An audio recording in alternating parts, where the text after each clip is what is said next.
Welcome to Teja 70mm. నమస్తే తెలంగాణ. ఇవాళ వార్తలు చూసుకున్నట్లయితే తెలంగాణ రక్షకు తప్పదు మరో దీక్ష. దీక్ష స్ఫూర్తితో కాంగ్రెస్ ను దించుదాం. తెలంగాణను అన్ని పార్టీలు మోసం చేసినాయి. కేసీఆర్ లేకుండా తెలంగాణ రాష్ట్రం వచ్చేదా? రాష్ట్రాన్ని నంబర్ 1 గా నిలిచిన చరిత్ర ఆయనది. రేవంత్ ఎన్నడైనా జై తెలంగాణ అన్నాడా? తెలంగాణ కోసం రాజీనామా చేసిండా? మాపై 300 పైగా ఉద్యమ కేసులున్నాయి. రేవంత్ మీద ఒక్క ఉద్యమన కేసు ఉందా? సిద్దిపేట దీక్ష దివస్ లో మాజీ మంత్రి హరీష్ రావు ఫైర్. గుజరాత్ కు గులాంలో పక్క, ఢిల్లీకు బొమ్మలుగా మరో పక్క. వీళ్ళతో తెలంగాణ ఆత్మగౌరవం అస్తిత్వానికి పొంచున్న ప్రమాదం. లక్షల భూములు లాక్కున్నాడు పక్క. ఫార్మా విలేజ్ పై వెనక్కి తగ్గిన ప్రభుత్వం. లక్షల ఫార్మా గ్రామాల భూసేకరణ రద్దు. ఆయన రైతులు మెడపై వేలాడుతున్న కత్తి. ఇండస్ట్రియల్ పార్క్ ఏర్పాటుకు సన్నద్ధం. పులి దాడితో యువతి మృత్యు. గన్నారం పత్తి ఏరుతున్న లక్ష్మిపై పంజా. తీవ్ర గాయాలతో మృత్యు. రైతు బంధుకు రామ్ రామ్. అతే సరే బోనస్ తో సరే. తుమ్మల వ్యాఖ్యలతో స్పష్టం. రైతులను ఏది మేలు అదే చేస్తామని అనుమానాలు. రైతు బంధును తొలగించే కుట్ర అంటున్న అన్నదాతలు. రైతు బంధు ఎప్పుడిస్తారు? మంత్రి పున్నం ప్రభాకర్ ను ప్రశ్నించిన మహిళ రైతు. ఫుడ్ పాయిజన్ లో ఆర్ఎస్ ప్రవీణ్ కుమార్ హస్తం. సెక్రటరీ ఉన్నప్పుడే అనుచరులతో దందా. ప్రతిపక్ష నేతలపై ఇంటెలిజెన్స్ నిఘా పెట్టాం. ఆరోపణలు చేస్తే ఎవరిని వదలం. మంత్రి సురేఖ. మతి స్థిమితి లేని మాటలు. సమస్యను పక్కదారి పట్టించే సురేఖ వ్యాఖ్యలు. 100 కోట్లు వృధా చేస్తున్నట్లు తేలితే జైల్లో పెట్టండి. ఫుడ్ పాయిజన్లపై బీఆర్ఎస్ గురుకుల్ బాట ఆగదు. చిత్తశుద్ధి ఉంటే రేవంత్ బహిరంగ చర్చకు రావాలి. నమస్తే ఇంటర్వ్యూలో ఆర్ఎస్ ప్రవీణ్ కుమార్. సో సామాన్యంగా చూసుకున్నట్లయితే మొదటి పేపర్లో మనకు స్పష్టంగా కనిపిస్తుంది. నిన్న జరిగిన అంటే దీక్షా దివస్ సందర్భంగా భారీ ఎత్తున హైదరాబాద్ లోని బీఆర్ఎస్ భవన్ కి వందల వేల మంది కూడా తరలి వస్తున్నట్టు మనకు కనిపిస్తుంది. ఆఖరికి నిన్న 29 నవంబర్ దీక్షా దివస్ విజయవంతం అయింది. ఈ క్రమంలో కేటీఆర్ గారు కొంతమంది నాయకులు గుజరాత్ కి గులాంగిరి చేస్తున్నారు, కొంతమంది ఢిల్లీకి గులాంగిరి చేస్తున్నారని చెప్పుకొచ్చారు. అంటే కేటీఆర్ గారు ఈ రెండు వాక్యాలు కూడా కాంగ్రెస్ మరియు భారతీయ జనతా పార్టీ కోసం చెప్పడం జరిగింది. ఇటు చూసుకున్నట్లయితే కాంగ్రెస్ ప్రభుత్వం 6 గ్యారెంటీల హామీల విషయంలో విఫలమైందని చెప్పుకొచ్చారు. అదే విధంగా లక్షల విషయంలో కూడా కాంగ్రెస్ ప్రభుత్వం వెనుకడిగే వేసింది. రైతుల విజయమైందని చెప్పుకోవచ్చారు. ఈ క్రమంలో తెలంగాణ ఉద్యమంలో రేవంత్ రెడ్డి గారు ఎక్కడున్నారు? తెలంగాణ ఉద్యమం అప్పుడు రేవంత్ రెడ్డి గారు రాజీనామా చేశారా? తెలంగాణ ఉద్యమంలో రేవంత్ రెడ్డి గారు మీద ఏమైనా కేసులు ఉన్నాయా?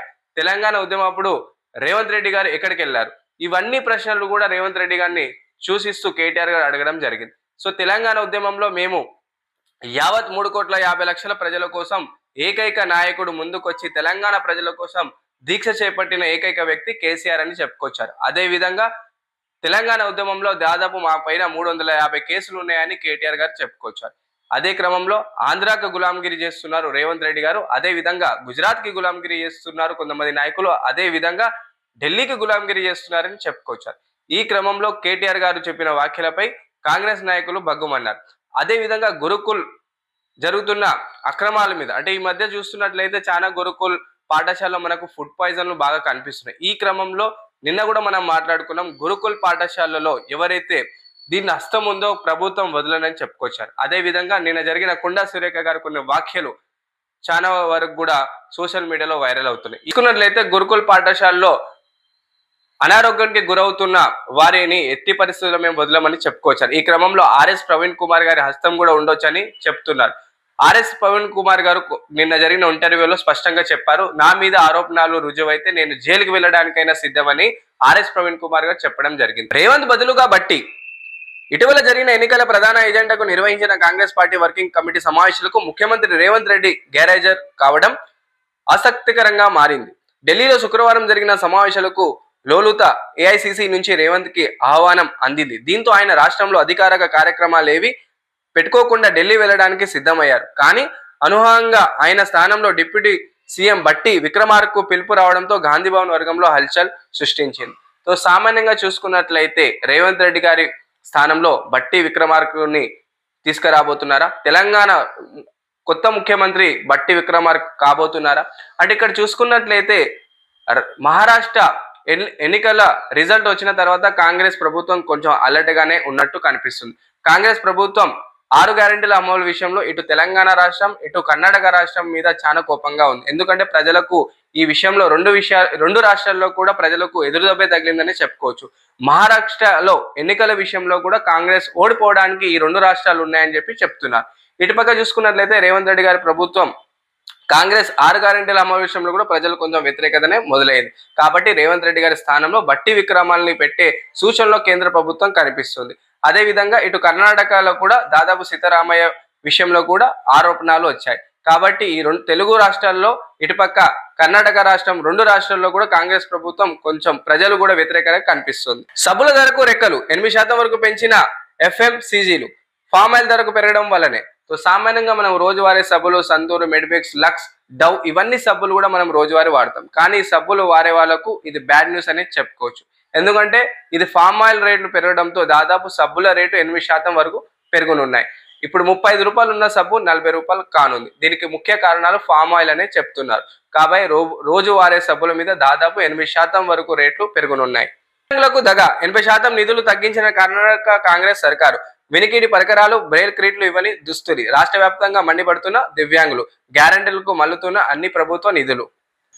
ఢిల్లీని నడిపిస్తున్న గ్యాంగ్స్టర్లు. ఢిల్లీ పాలన సగం కేంద్రం చేతుల్లోనే ఉంటుంది. ఢిల్లీ శాంతి భద్రతలు కాపాడాల్సిన బాధ్యత కేంద్రాంది. కానీ ఢిల్లీలో అవి పూర్తిగా క్షీణించాయి. ముఖ్యంగా అమిత్ షా కేంద్ర హోంమంత్రిగా బాధ్యతలు చేపట్టినప్పటి నుంచి ఇదే తంతు. నిత్యం ఎక్కడో ఒక చోట కాల్పుల ఘటన జరుగుతూనే ఉన్నాయి. ఇదంతా చూస్తుంటే ఢిల్లీని గ్యాంగ్స్టర్లే నడిపిస్తున్నారని అనిపిస్తుంది. అరవింద్ కేజ్రీవాల్ ఢిల్లీ మాజీ సీఎం. సో ఢిల్లీలో దాదాపు కూడా గ్యాంగ్స్టర్లు ఒక రోజు భారీగా పెరిగాయని ఢిల్లీ మాజీ సీఎం కేజ్రీవాల్ గారు చెప్పుకొచ్చారు. ఎందుకంటే ఇటుపక్క అమిత్ షా కావచ్చు, చాలా వరకు కూడా ముఖ్య నేతలు ఢిల్లీలోనే ఉంటారు. కానీ అలాంటి ఢిల్లీయే ఇప్పుడు భద్రంగా లేదని చెప్పేసి ఢిల్లీ మాజీ సీఎం అరవింద్ కేజ్రీవాల్ గారు చెప్పుకొచ్చారు. టైటిల్ ఇదేనా? దేవర చిత్రంలో అపూర్వ విజయాన్ని అందుకున్నారు ఎన్టీఆర్. ప్రస్తుతం ఆయన హిందీ చిత్రం వార్ 2లో షూటింగ్ లో బిజీగా ఉన్నారు. ఎన్టీఆర్ గారి కొత్త చిత్రం రానుంది. అవునంది, మీరు విన్నది నిజే. ఎన్టీఆర్ గారి ఒక కొత్త చిత్రం పాన్ ఇండియా లెవెల్లో రానుంది. ఇటీవలే దేవర అత్యంత భారీ విజయాన్ని అందుకున్న ఎన్టీఆర్ గారు ఇప్పుడు వార్ 2 సినిమాలో చాలా బిజీగా ఉన్నారు. ఈ సినిమా పూర్తి కాగానే ప్రశాంత్ నీల్ దర్శకత్వంలో ఒక కొత్త చిత్రం రానుంది. ఆల్రెడీ KGF సల్లార్ మూవీతో భారీ విజయాన్ని అందుకున్న దర్శకుడు ఇప్పుడు ఎన్టీఆర్ గారితోని ఒక కొత్త చిత్రాన్ని రూపొందించబోతున్నారు. దీనికి సంబంధించిన టైటిల్ ను కూడా ఖరారు చేశారు. దీనికి సంబంధించిన ఈ చిత్రానికి డ్రాగన్ పేరు పెడితే బాగుంటుందని చెప్తున్నారు. మరి ఈ సినిమా టైటిల్ టాలీవుడ్ మొత్తం కూడా భారీ అంచనాలు పెరిగే అవకాశాలు మనకు కనిపిస్తుంది.